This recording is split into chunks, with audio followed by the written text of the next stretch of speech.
मुगल शहजादों के लिए तख्त का रास्ता अपनों के ताबूत से होकर जाता था। अगर ये रास्ता मोहब्बत से होकर जाता तो शायद हिंदुस्तान का इतिहास कुछ और होता।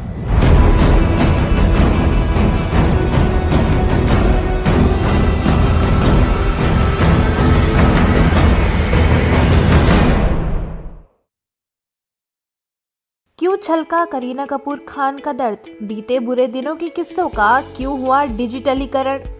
करण ने 3 हीरो को छोड़ अब किसका थामा दामन?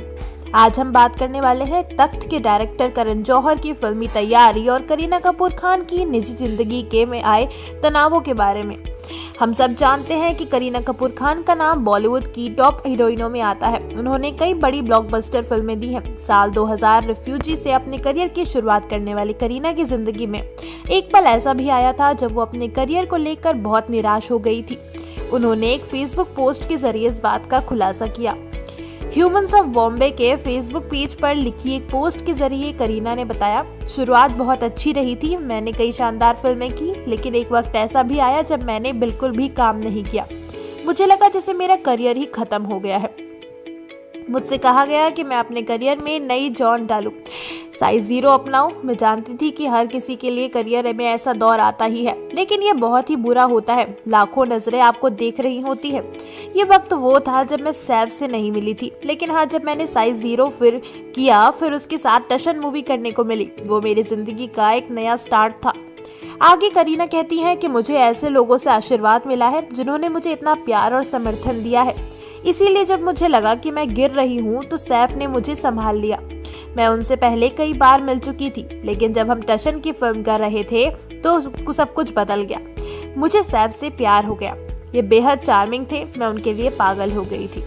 टशन की शूटिंग के समय हमने खूबसूरत समय बिताया था। जब हम आसपास की खूबसूरती एंजॉय करते थे, हम खूब बातें करते थे और हमारा अच्छा बॉन्ड बन गया था। वे मुझसे 10 साल बड़े हैं और उनके 2 बच्चे भी हैं, लेकिन मेरे लिए वे सिर्फ सैफ थे। उन्होंने मुझे हील किया और मुझे खुद से प्यार करना सिखाया। यहाँ साथ साथ आपको बताते चले कि रिफ्यूजी के बाद 2001 में फिल्म कभी खुशी कभी गम में करीना नजर आई थी। ये फिल्म ब्लॉकबस्टर रही। 2007 में आई फिल्म जब वी मेट ने उनके करियर में जबरदस्त उछाल लाया। ये फिल्म के लिए उन्हें फिल्म फेयर अवार्ड एक बेस्ट एक्ट्रेस का मिला था। हालांकि कई फिल्में बॉक्स ऑफिस पर फ्लॉप भी हुई, लेकिन बाद में उन्होंने शानदार वापसी की। तो ये था जिसे याद करके आज भी करीना का दिल पसीज जाता है और पतौदी हाउस की बहू की आंखें नम हो जाती हैं। खैर, उसके बाद तो करीना की लाइफ काफी तेजी से ट्रैक पर आई, जो आज तक पटरी से ही नहीं उतरी। अब भाई, किसी को नवाब साहब की बीवी को ना कहकर मरना थोड़ी है। यहीं आगे बढ़ते हुए एक ऐसे ही सुपरहिट फिल्में देने वाले डायरेक्टर की बात करें तो सबसे पहला ख्याल करण जौहर का आता है, जिनकी तख्त की शूटिंग शुरू हो चुकी है। इसी के साथ करण जौहर ने आने वाली दूसरी फिल्मों के लिए भी कास्टिंग शुरू कर दी है। चाहे करण जौहर इन दोनों फिल्मों में अपनी मेगा बजट फिल्म तख्त पर काम शुरू कर चुके हों, लेकिन जब भी वे किसी बड़े सितारे से मिलते हैं तो वे अपनी एक और फिल्म शुद्धि की चर्चा करना नहीं भूलते।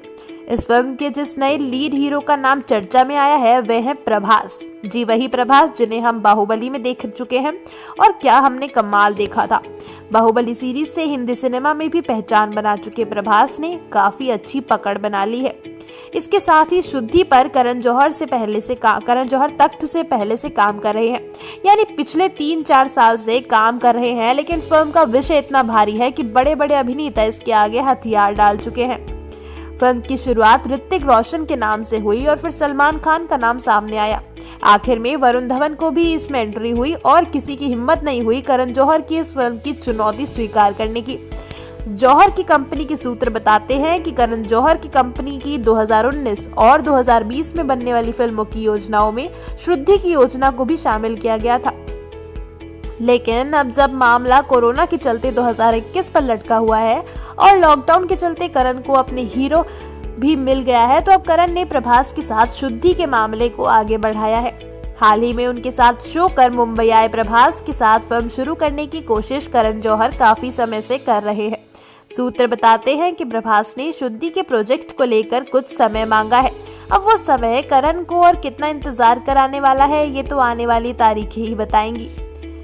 तब तक हमें और आपको 2021 में आने वाले तख्त से ही काम चलाना पड़ेगा। तो उम्मीद करते हैं आज की वीडियो आपको अच्छी लगी होगी। अगर अच्छी लगी हो तो इसे लाइक करें और शेयर करना ना भूलें। फिर मिलेंगे एक और नई तख्त की अपडेट के साथ। तब तक खुश रहें और देखते रहें बॉलीग्राफ स्टूडियोज।